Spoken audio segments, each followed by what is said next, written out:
Bonjour à toutes, bonjour à tous, je suis Rémi Herzog, conseiller immobilier sur Agde et alentour. Je suis ravi de vous retrouver pour cette nouvelle vidéo et aujourd'hui on va parler de 5 faits insolites dans l'immobilier. Ce sera divisé en deux parties, donc regarde la vidéo jusqu'à la fin et dis-moi en commentaire ou par un petit pouce bleu si la vidéo te plaît. Et pense à t'abonner et à activer la cloche pour ne rien louper de mes vidéos. Donc 5 faits insolites sur l'immobilier, c'est tout de suite après ça.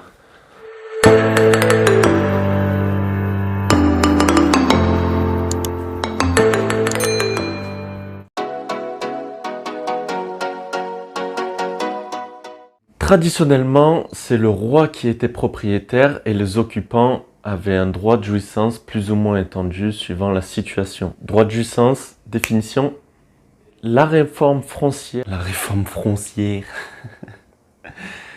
La réforme foncière, plutôt non. De 1925 a introduit dans le droit anglais un droit de propriété similaire à la France qu'on appelle freehold. Mais il existe un autre type d'occupation qui se rapproche du droit de propriété mais qui n'a aucun équivalent en France, c'est ce qu'on appelle le leasehold. Donc c'est un contrat passé entre les occupants du leasehold et un propriétaire bailleur A few moments later. qui lui aura un freehold. C'est un contrat de longue durée, ça dure de 20 ans à plus d'une centaine d'années. Donc le bailleur, il va assurer la gestion de l'immeuble et des parties communes. Et le titulaire du leasehold, lui, va acheter un droit d'occupation et payera un loyer au propriétaire bailleur. Donc c'est comme une location, mais tu es considéré comme propriétaire. Donc ce leasehold, il peut être vendu et servir de garantie hypothécaire. Il y a 30 ans, il y avait 15% des résidences principales où il manquait au moins un élément de confort, comme l'eau chaude, les toilettes ou un élément sanitaire comme la douche ou la baignoire.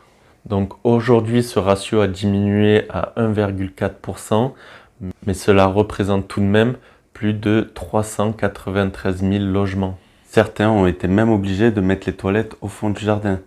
Donc ça a peut-être inspiré une chanson de Francis Cabrel. Hein?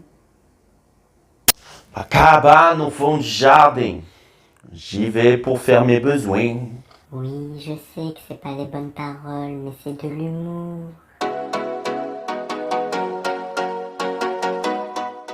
Un couple s'estimait lésé après avoir acheté une maison dans la campagne située près d'un élevage de poules industrielles.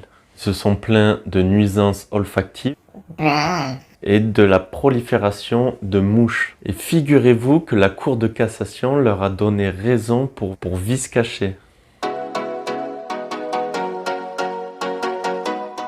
Vous pouvez vous offrir la maison de Pierre et Marie Curie.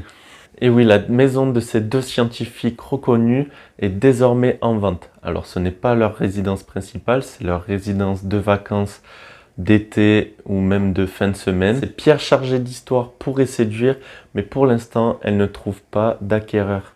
Alors elle est située à Saint-Rémy-les-Chevreuses dans les Yvelines. Donc c'était leur résidence secondaire de 1904 à 1906. Donc c'est une maison de 110 mètres carrés avec un jardin de plus de 900 mètres carrés. Donc c'est une maison assez âgée, comme on peut le voir sur la photo maintenant.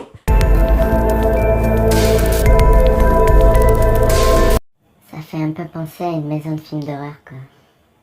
De quoi faire un cache-cache bien flippant. Cette maison, comme je l'ai dit, elle ne trouve pas preneur. En même temps, elle coûte 790 000 € et nécessiterait plus de 200 000 € de travaux. Donc c'est un sacré budget pour une maison style Conjuring. À Morez, dans le Jura, une maison a été rachetée par la municipalité et ils ont trouvé 2 trésors. Affaire plutôt rentable, non?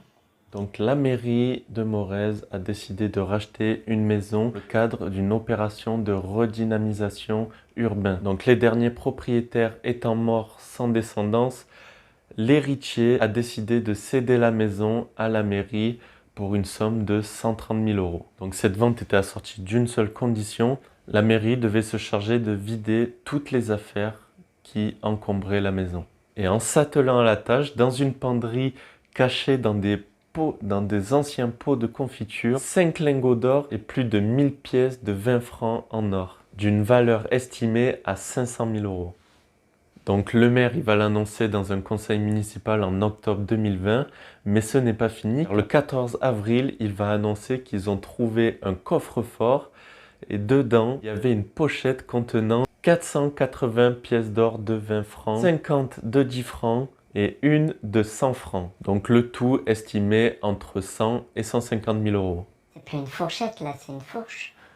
Voilà, cette vidéo est à présent terminée. J'espère qu'elle t'a plu. Donc fais-le moi savoir en commentaire et n'oublie pas, petit pouce bleu si t'as kiffé la vidéo, petit pouce bleu si t'as pas kiffé, ça fait toujours plaisir. N'oublie pas de t'abonner en appuyant sur le bouton rouge en bas à droite et à activer la cloche pour ne rien louper de mes vidéos. Tu peux me suivre sur tout ce qui est réseaux sociaux, que ce soit Facebook ou Instagram. Je te mets les liens dans la description. Et d'ici là, je te donne rendez-vous la semaine prochaine pour une nouvelle vidéo.